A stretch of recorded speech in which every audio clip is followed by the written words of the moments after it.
Deus criou alguns princípios, e os princípios que Deus criou, eles não podem ser quebrados. Existem algumas leis e princípios criados por Deus, como gravidade e tantas outras, que se tentarmos desafiá-las, nós vamos ter problemas com elas. E uma das leis criadas por Deus é a lei da semeadura. Deus estabeleceu que ações se tornariam sementes. E Deus estabeleceu que a colheita deveria ser, ou teria que ser, das sementes cujas quais nós plantamos. Quando eu era garoto, eu ouvia alguns jargões, e dentre eles era que quem semeasse vento colheria tempestade. Todas as vezes que nos posicionamos de uma forma equivocada, errônea, nociva, tóxica, eu não sei como você vai chamar, inevitavelmente, o tempo, ele vai te devolver o reflexo da semente que você plantou. Quando algumas pessoas vêm me pedir conselhos, eu digo para elas dizem: pastor, o senhor acha que eu estou certa ou eu estou errado? Muitas vezes eu digo: olha, infelizmente eu não tenho essa resposta tão precisa quanto você gostaria, mas eu posso te garantir que o tempo vai tirar sua dúvida. O tempo vai dizer se você tomou a decisão certa ou a decisão errada, porque ele vai te trazer de volta o reflexo ou a reação da semente que você estabeleceu. Eu tenho falado muito disso aqui no Projeto Recomeçar, uma igreja cuja qual nós temos um senso de responsabilidade da nossa vida muito grande, onde nós aqui entendemos que Deus, o Todo-Poderoso, Ele não vai nos abençoar, Ele já nos abençoou. Nós já somos abençoados. O grande problema é que Ele nos deu uma liberdade cuja qual nós temos muita dificuldade para gerenciar. Eu aprendi que todas as pessoas que tomam decisões assertivas, positivas e que têm resultados favoráveis e agradáveis, eles são admiradores profundos do livre-arbítrio. Ele acha que uma das coisas melhores que Deus fez no mundo foi dar a seus filhos o direito de escolha, porque o resultado dessas pessoas são positivos. Mas todas as vezes que alguém acaba tomando caminhos errados e sofrendo com os resultados de suas sementes, essas pessoas começam a julgar a Deus. Onde o Senhor estava? Onde eu sempre estive, no controle de todas as coisas, instruindo o povo como ele deveria agir. Ou seja, se os resultados são bons, glória a Deus. Se os resultados são ruins, o problema é dele. Eu quero mostrar para vocês hoje rapidamente 2 textos de pai e filhos. Nós falamos isso no nosso trabalho e nosso evento de homens, ontem e hoje. E eu quero te mostrar como as coisas funcionaram nesse ambiente bíblico e tirar dele algumas lições para a minha e para a sua vida. 2 Crônicas, capítulo 28. É a continuidade, da temática dos reis ou da monarquia de Israel. São os cronistas narrando, ou repetindo algumas histórias um pouco mais detalhadas. E aqui a história de Acais. Acais tinha 20 anos de idade quando começou a reinar, e reinou 17 anos em Jerusalém. Ao contrário de Davi, seu predecessor, não fez o que o Senhor aprova. Ele andou nos caminhos dos reis de Israel e fez ídolos de metal a fim de adorar os Baalins. Queimou sacrifícios no vale de Ben-Rimom e chegou até a queimar seus filhos em sacrifício, imitando costumes detestáveis das nações que o Senhor havia expulsado de diante dos israelitas. Também ofereceu sacrifícios e queimou incenso nos altares idólatras, nos altos das colinas e debaixo de toda a árvore frondosa. Por isso, o Senhor, o seu Deus, entregou-o nas mãos do rei da Síria. Os arameus o derrotaram, fizeram muitos prisioneiros no meio do seu povo e os levaram para Damasco. Israel também lhe infligiu grande derrota. Olhe para mim aqui, porque eu quero conversar com vocês. Nós estamos olhando a decisão de um grupo bem pequeno, e aqui particularmente de um rei. Um rei que toma uma decisão, mas uma nação que vai colher o resultado da decisão que o rei tomou. O que me indica que nós precisamos melhorar a qualidade das pessoas que colocamos no poder e que deixamos responsáveis por tomar decisões sérias sobre a nossa vida. Isso vale desde um chefe de família, que ao se tornar um líder que toma decisões que podem fazer com que sua casa, sua família, seus filhos, seu casamento cresça, como fazer com que a derrota se estabeleça e se instaure no ambiente familiar.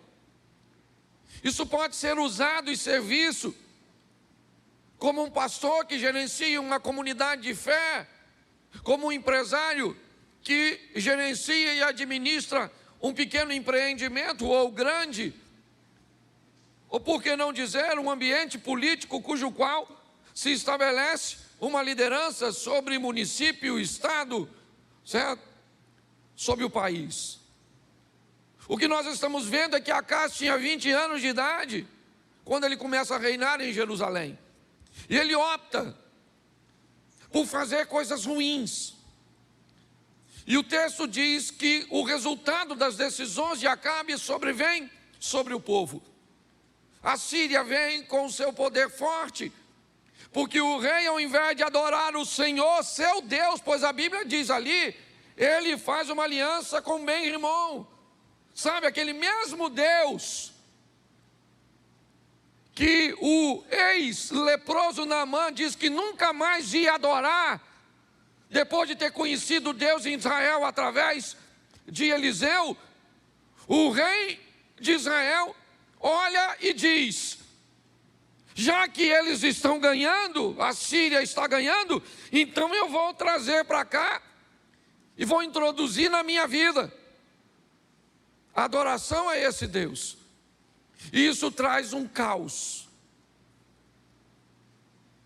Isso traz derrota, humilhação, escassez, tudo para o povo.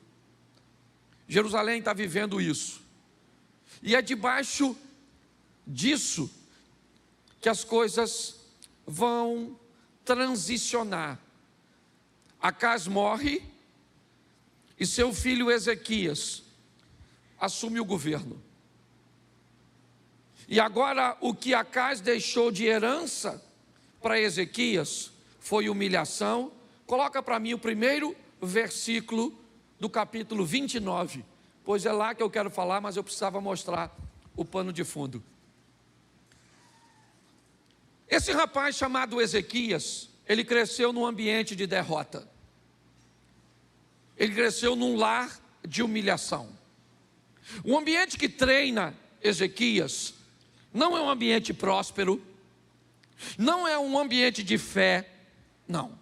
Ezequias é alguém que tem todas as desculpas do mundo, talvez como você e eu, para justificar o nosso fracasso mediante o que nós vivemos.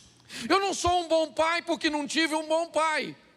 Eu não sou um bom gestor porque não aprendi a ter uma boa gestão. Eu não consigo me relacionar com Deus porque a minha família não tem uma história de fé. Eu não consigo me manter casado, eu não consigo ser fiel porque na minha casa, de onde eu vim, eu cresci no meio da infidelidade. Quando nós olhamos para as heranças que nos deixaram, talvez elas sejam um forte argumento para que você se ampare, se escore, ok? Utilize como muleta essa desculpa. Ezequias também teria isso. A vida desse camarada tinha tudo para ser um caos. O pai dele morreu, e essa transição de morte de Acais para a gestão de Ezequias não precisa, na verdade, acontecer com a morte. Não, a palavra morte, o teor da palavra morte, quer apenas dizer separação. Nós podemos aplicar isso aqui de uma forma muito clara. Quando eu tenho condições o suficiente para me separar de meu pai, economicamente, me separar de meu pai, né, emocionalmente, quando eu tenho condições de viver a minha própria vida, quando esse cordão umbilical vai ser cortado, como é que eu vou me comportar agora, fora desse ambiente? Me parece que é apenas isso. Aqui Acais morreu, de verdade, Ezequias assume o governo, e um governo da sua própria vida, porque seu pai não está lá mais para ver. E agora, como é que ele age mediante a isso? É isso que eu queria ver com vocês. Por quê? Porque quando eu era apenas um itinerante, eu saía daqui para pregar uma mensagem na Assembleia de Deus da Penha, do pastor Silas Malafaia. E depois eu voltava para casa. E o que eu preguei lá, o efeito na vida dos membros, eu não via. Aí no outro dia, eu saía para pregar na outra igreja, em outro estado, em outro local, em outra denominação. Hoje eu estava aqui, amanhã acolá, e por onde eu passava, o que eu tinha de feedback, de resposta, é apenas: nossa, que palavra boa, que palavra legal, nossa, foi tão divertido, nossa, foi tão instrutivo, nossa, foi tão revelador, mas eu não tinha a mudança de vida. Eu aprendi nessa caminhada que uma igreja, para ser considerada bem-sucedida, não interessa se ela está cheia ou se ela está vazia. Eu posso te garantir que tem igrejas muito menores do que a nossa, muito mais bem-sucedidas do que a nossa. Uma igreja não pode ser medida como bem-sucedida pela sua arrecadação financeira. Não. Uma igreja só pode ser considerada bem-sucedida quando o nível de transformação que ela causa na vida das pessoas é alto. Isso é uma igreja de sucesso. Uma igreja que devolve depois de um culto um marido melhor do que aquele que entrou por aquelas portas, é uma igreja de sucesso. Uma igreja que devolve um filho melhor, um cidadão melhor de volta para a sociedade, um colaborador melhor de volta para a empresa, um cidadão mais consciente de suas responsabilidades para a vida social, alguém que não segrega, alguém que não discrimina. Essa é a nossa função. Quando a igreja consegue levar transformação para as pessoas, isso é uma igreja bem-sucedida.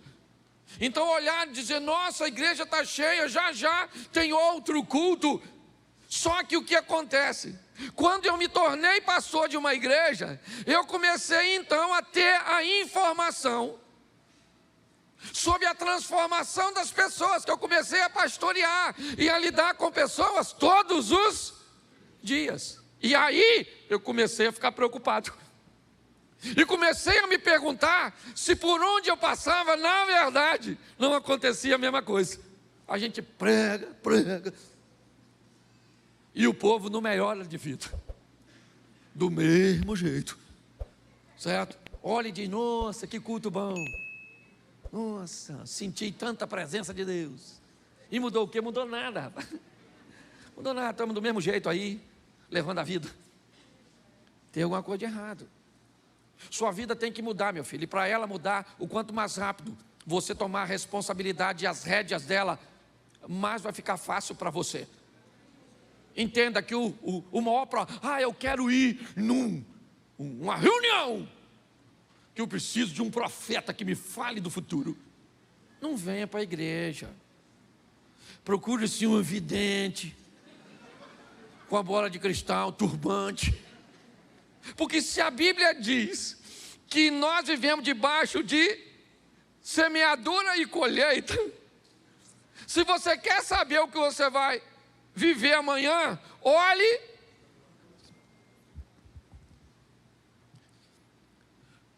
Você come muito hoje, emagrece ou engorda amanhã? Nossa, que revelação, agora virei profeta.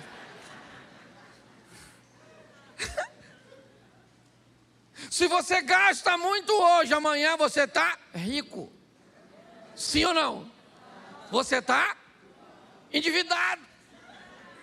Não, agora gostei dessas profecias, porque ficou fantástico. Porque tem gente cavando sua própria e botando a culpa no pobre, coitado do Satanás.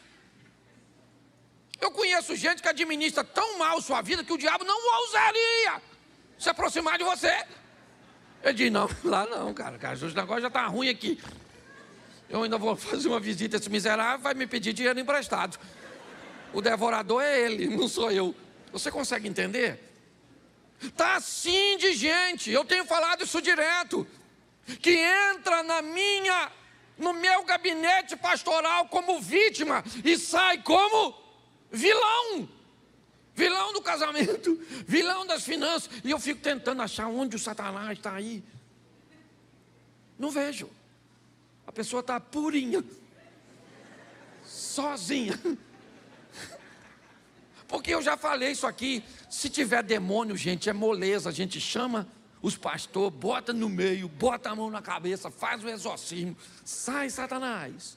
A pessoa fica libertinha. Agora, se não tem o diabo, nós expulsa aqui. Sai de você, você mesmo, infeliz, sai daí, deixa esse corpo. Não tem como, você está rindo, mas o assunto é muito sério. Então o que eu quero te mostrar rapidamente é que esse rapaz, ele tem 25 anos de idade. 25 anos de idade. E ele chega num ambiente muito ruim, cercado por inimigos poderosíssimos, líder de um povo sem autoestima, sem autoimagem, sem poder de reação, e grande parte deles idólatras. Ezequias é alguém que vai conseguir sobreviver e retirar recursos de onde os recursos não têm ou não existem. Ele é um grande exemplo para mim. Por quê? Porque ele cresceu vendo uma coisa que ele não quer para a vida dele. E agora? Agora chegou a vez dele subir no palco da vida e protagonizar a sua própria história. Foi assim com você, foi assim comigo. Chega um momento que a vida pega você e diz assim, ó, vai embora. Seu pai já não tem mais tanto domínio sobre você. Outras pessoas, a não ser que você deixe. Algumas pessoas são tão subjugadas em seus lados de formação, que quando chega a hora delas tomarem decisões, elas não conseguem. Ficam retraídas, preocupadas em tomar decisões e enfrentar críticas. Vamos onde? Eu não escolho o local onde vamos, porque vai que quando eu chego lá, o lugar está ruim. E aí você vai dizer, por que você me trouxe? Eu não escolho de que jeito fica, por quê? Porque se alguém chegar depois e disser que esse contrabaixo não ficou bom aqui, ele é feio, todo mundo vai descobrir que ele só está ali porque eu decidi que ele estaria. Quando pessoas recebem uma formação desse tipo, elas chegam deformadas para decidirem, para subir no palco, pessoas indecisas, preocupadas com o que os outros vão pensar, o que os outros vão falar, nunca escolhe nada, não tem poder de reação, são pessoas apáticas. E pior, quando algo é bem feito, essas pessoas se tornam sabotadoras, críticas de coisas que são excelentes, mas como não foi ela que resolveu e que fez, ficou feio. É assim que funciona. Famílias e pessoas estão sendo preparadas para viver. Esse camarada está aí, 25 anos de idade, começou a reinar e 29 anos reinou em Jerusalém. O nome de sua mãe era Abia, filha de verso 2. E ele fez o que o Senhor, tal como tinha feito. Quem era o pai dele? Mexa na memória aí, rapidinho. Quem era o pai dele? E a Bíblia está dizendo que ele fez o que? Davi. O pai dele era ruim, sim ou não? Sim ou não? E Davi era bom? Ele pegou o exemplo de quem? Porque Davi era? Porque quem escolhe a herança é quem toma posse dela. É você que escolhe. Uma herança só se torna, não interessa quem deixou. O que foi que sua mãe deixou de herança por ser um câncer que já matou a família dela toda? O que foi? Uma diabetes. Nossa, pastor. Tinha um tio que perdeu o pé, o outro perdeu a perna, o outro perdeu as duas. Que desgraça é essa? Pare e pense. Chegou a sua hora de viver a sua vida. A decisão é sua. O que o pai dele deixou de herança para ele é ruim. E ele disse, isso não é para mim, eu quero outra coisa. Esse cara vai mudar a vida dele, muito mais do que a vida dele. Ele vai mudar a vida da sua família, ele vai mudar a vida da sua nação. Porque ele, bota o verso 10 para a gente adiantar, porque esse primeiro culto é rapidinho. Pretendo, em algumas traduções está escrito assim, agora estou resolvido. Quem está com essa tradução aí? Você não tem nem Bíblia? Desculpa. Em algumas traduções, agora eu estou resolvido. Agora eu resolvi que eu vou ser casado para sempre. Agora eu resolvi que eu vou mudar minha vida com Deus. Agora eu resolvi que eu vou orar. Agora eu estou resolvido. Porque quem resolve muda de vida. E quem está na dúvida, deixa para o próximo culto. A vida desse camarada vai mudar, né? Melhorou, esse aqui. É outra tradução. Agora me tem vindo o coração. Agora eu estou... Gente, quando você decide, as coisas mudam. Mas eu aprendi uma coisa. Às vezes nós somos muito bons para resolver e para decidir coisa ruim. Você quer ver? Se alguém te faz mal, você fala assim, a partir de hoje, risquei você do meu caderno. A pessoa saiu do seu caderno quando? Naquele dia. A partir de hoje, vou ler a Bíblia. Amanhã, estou com sono. Se for para decidir coisa boa, aí a vida não muda. E está assim de gente orando. Gente, por favor, eu sou pastor. A Bíblia diz, orai sem... Ore, meu filho, ore, mas ore de dia, ore de madrugada, ore. Mas deixa eu falar uma coisa para você, oração não muda sua vida.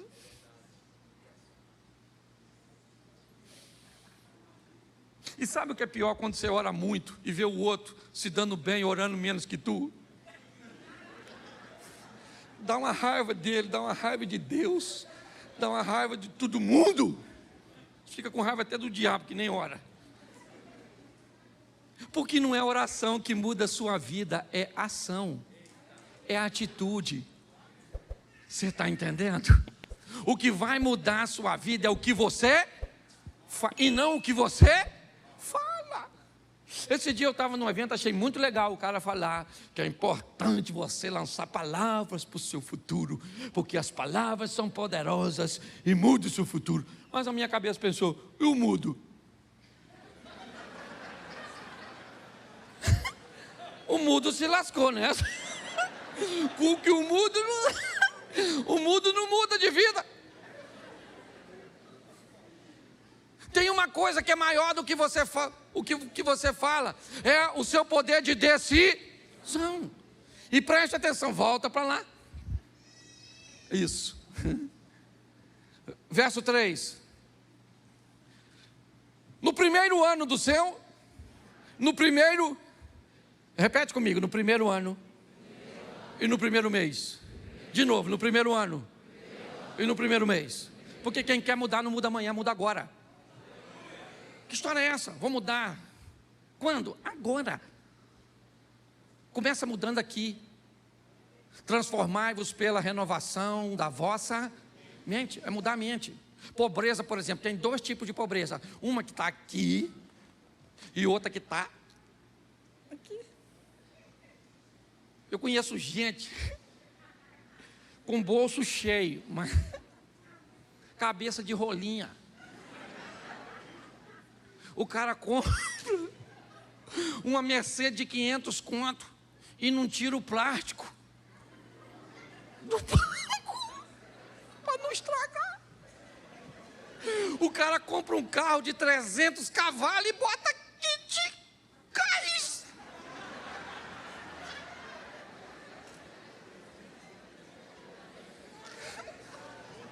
Até perdi o ânimo de pregar. O bolso dele está cheio, sim ou não? Mas a cabeça é pobre. Já tem gente que não tem nada mas a pessoa é riquíssima de mente.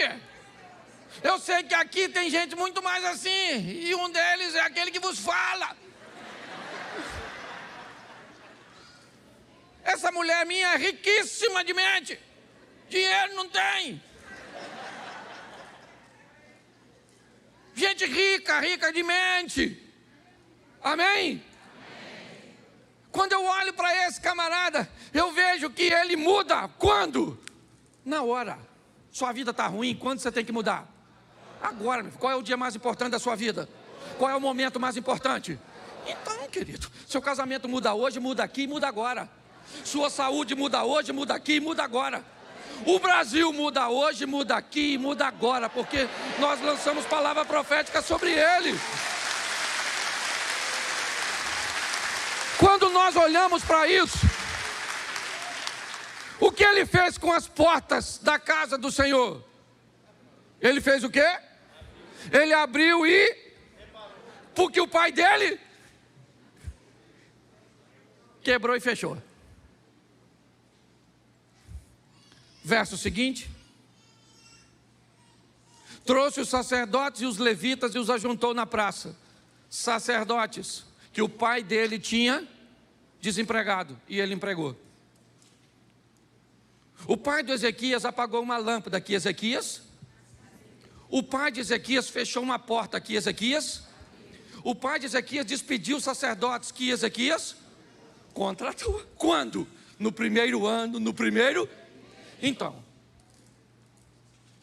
uma coisa muito importante é você olhar para a sua vida hoje, seja qual for, emocional, material ou espiritual, e descobrir se ela está no nível que você deseja, ou se o que você tem hoje é uma realidade, mas que ainda não é seu ideal.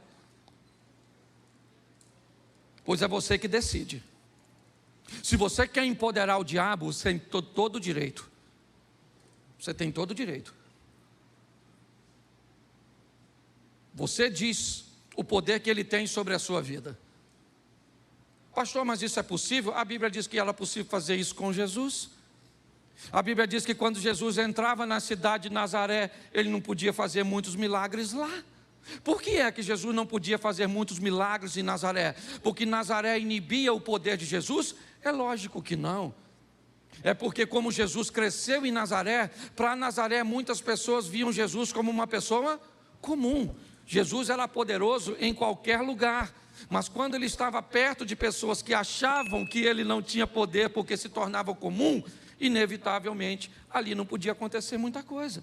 É você que determina que poder o Senhor tem na sua vida, na sua casa, nos seus negócios. É você, é um nível de intimidade que você deseja estabelecer com Ele. Ezequias é alguém que o que ele está fazendo é o seguinte: ele olhou para a vida dele e disse: eu não quero isso para mim, e eu não quero isso para o meu povo, para o povo que agora eu me tornei rei. Meu pai morreu. Meu pai hoje vive noutra casa, noutra vida, está separado de mim. Sabe?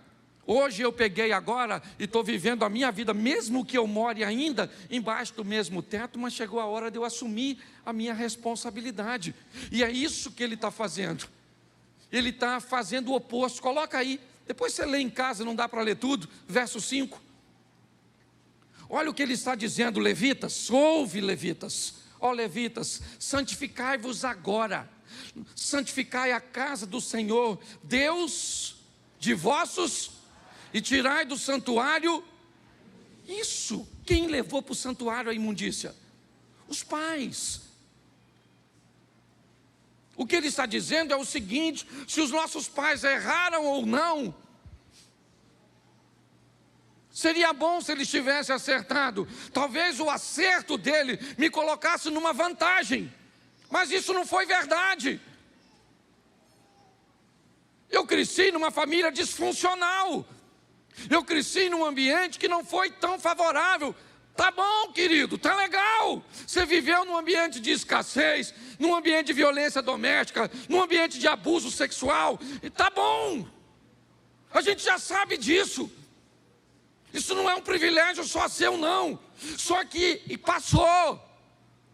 Chegou a sua vez de subir no palco da vida, e a caneta que escreve o teu futuro não está na mão do seu pai, está na mão do Senhor dos Exércitos. É isso. Então não adianta. Ezequias olha para isso e ele está dizendo: vamos tirar do santuário. Vamos para o Novo Testamento para ficar fácil de colocar isso. Deus não habita em templo feito por mãos de... Se aqui o santuário que tem imundícia era o templo, hoje o santuário que tem imundícia é a nossa mente. Remova a imundícia. Por quê? Verso 6. Agora ele começa a dizer o motivo. Porque os nossos pais, eles transgrediram. Eles fizeram o que era mal aos olhos do Senhor, nosso Deus, e o deixaram. Desviaram o rosto do tabernáculo do Senhor e lhe viraram as costas. Verso 7. Também fecharam as portas do alpendre, apagaram as lâmpadas, não queimaram incenso, nem ofereceram holocausto no santuário do Deus de Israel. Já que eles fizeram tudo isso, olha o que Ezequias disse, verso 9.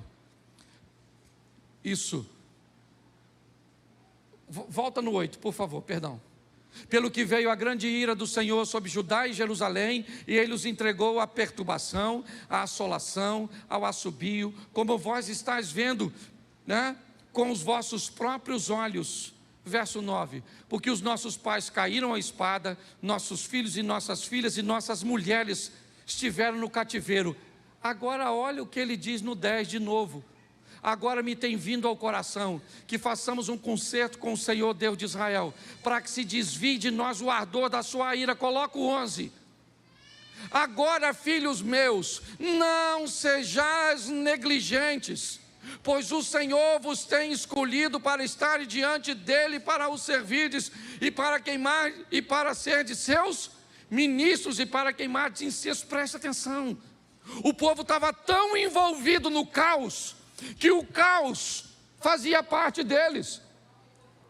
Ezequias está dizendo: gente, acorda, gente, não sejam negligentes, vamos viver com Deus tudo que Deus tem para nós. Tudo que Deus tem para nós. O que Deus está dizendo é que nós estamos chegando na reta final. É importante nós amadurecermos e entendermos que grande parte do que nós estamos vivendo ou são resultados diretos das nossas ações ou das ações de nossos governantes. Por muito tempo eu me omiti em falar de política, simplesmente porque nunca gostei da política partidária. Como sacerdote, eu nunca apreciei muito isso, porque todas as vezes que eu defendo um lado, inevitavelmente eu pareço estar do outro. Mas preste atenção no que eu vou dizer a vocês agora. O que nós vivemos hoje na nossa nação é mais ou menos uma briga de casal.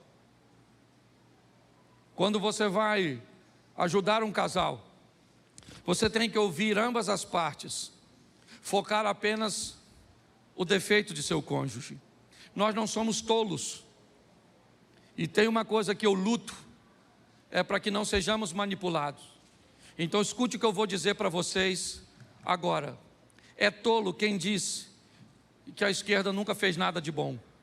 É tolo quem diz que a esquerda é ruim na totalidade. É lógico que não. Sabe quem diz isso? A direita. É como um marido falando mal da mulher. Mas é tolo quem diz que a direita não faz nada de bom. É tolo quem diz que a direita não presta. E sabe quem fala isso? A esposa, a esquerda. Quando nós olhamos para um ambiente, eu queria lembrar você, eu cansei de ouvir ao longo da minha caminhada, de que um cristão não devia falar de política. Ou seja, para eu falar de política, eu tenho que me desviar do evangelho.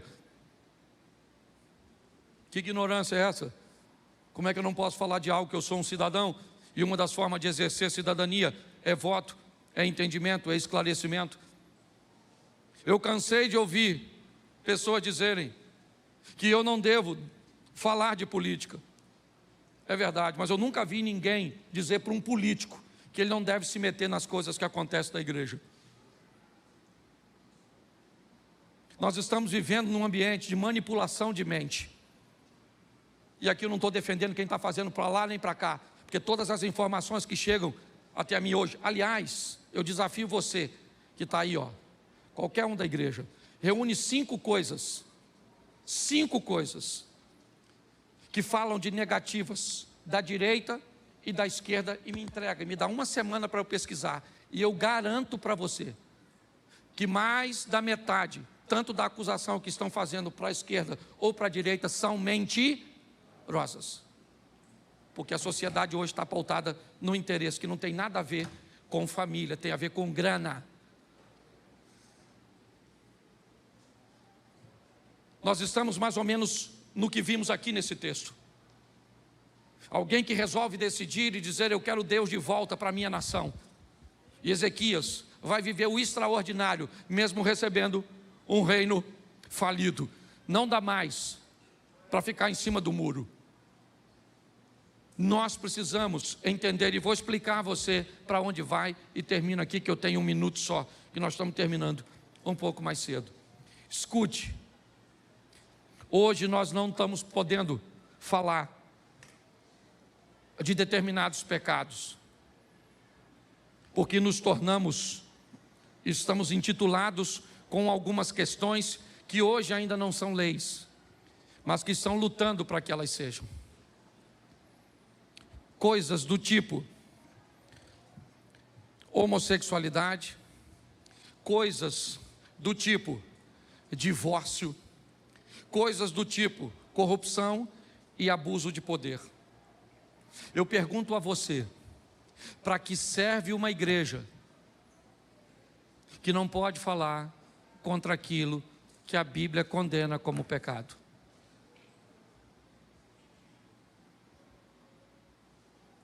Pare e pense. Não estou colocando você contra nada. O que eu quero é que você raciocine. O que eu quero é um país. Eu amo minha nação. Eu amo. Eu nunca imaginei que eu amava tanto o Brasil como eu amo. Como eu gosto do lugar onde eu estou inserido, como Xerém. Eu amo. Nós estamos tendo a oportunidade de lutarmos. Ah, pastor, mas está escrito na Bíblia, vai tudo se cumprir. E o que é que a gente pode fazer? Pelo amor de Deus. Pelo amor de Deus. Pela Bíblia a gente morre lutando. É assim que funciona. Eu vou lutar pela família. Eu vou lutar pelo meu neto, pelos meus filhos, pela igreja. Eu vou lutar pelos valores bíblicos. É isso. É só isso. Como Ezequias, resolva, dobre seu joelho. Não é pedir para um homem. A guerra não é isso. Não é Lula, Bolsonaro. Que história é essa? Eles têm um sopro de vida. Estou vendo pessoas que deixaram de falar umas com as outras por causa disso. Não quero saber se é um ou se é o outro. O que eu quero saber, eu quero andar tranquilo na rua. O que eu quero saber é de precisar levar alguém que passou mal para um posto de saúde, ter atendimento, saber que nossos filhos estão sendo criados num ambiente de ensino saudável. É isso. E eu sei que você também quer isso. Então não vamos dar ouvido para essas situações, não. Eu acho que a gente precisa fazer as nossas manifestações pacíficas, sim. E aqui eu tenho gente de esquerda. Não vou pedir para você levantar a mão, não. Mas eu sei que tem. E não precisa ir embora não, porque aqui a gente dá liberdade para você. Porque é seu direito. E ninguém pode cercear isso. Nós precisamos entender isso e amadurecer. Por quê? Porque a nossa família é o futuro. Olhe para os países onde a igreja foi erradicada. Se você tem filho, quem aqui está intencionado? Se você tivesse intencionado, tem um filho e quer que ele estude, você quer que ele estude onde? Na Venezuela? Em Cuba, na China, na Coreia do Norte, no Canadá você gostaria? Nos Estados Unidos gostaria? Na Inglaterra gostaria? Esse dia uma garotinha falou, pastor, eu quero direitos iguais, socialismo, bolsa da Louis Vuitton e smartphone, Apple. Eu olhei, 25 mil na mãozinha dela, 15 da bolsa, do smartphone. Eu falei, garotinha, nossa, seu discurso não condiz. Mas eu quero dizer e quero terminar aqui. O nosso país, fale quem quiser, a sentença é nossa, porque nós somos a igreja, e a Bíblia diz que o que a igreja liga na terra é ligado no... Então fica de pé, porque o nosso país pertence a Jesus. Isso.